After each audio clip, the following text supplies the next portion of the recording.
I'm Lise Porter, and I'm a psychotherapist and an author, and I'm working on a book called Leaning into Transformation: How Our Wounds Become Our Gifts.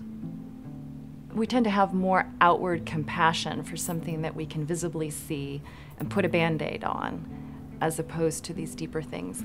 And the book explores how we metabolize adversity and challenges in our lives, and specifically loss and trauma, and then find a way to tolerate, to transcend, to integrate that experience, and then ultimately leverage it in a positive way. Suffering is something that all human beings encounter at some point in their lives to varying degrees. And it's something that when we do encounter loss or trauma, we want to get as far away from as possible. There is always a death in transformation.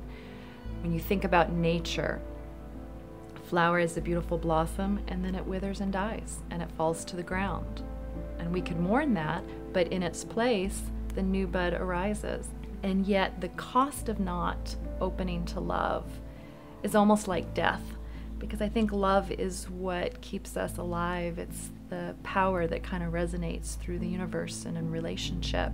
Most of my reflections on the healing process comes from personal experience. And when I was a young child, my mother started to develop a dependence on alcohol. And I didn't understand that. And I turned to my diary, of all things, trying to make sense of that. And writing became almost a surrogate mother to me. When I embarked on this project, I wanted to write about my own story, but I also wanted to incorporate a didactic teaching process for the reader. I wanted the reader to be able to take him or herself through the book and apply things to their own lives. And of course, we learn best through story and narrative. I used to watch my grandmother knit, and I was fascinated how a ball of yarn and string could actually become a sweater.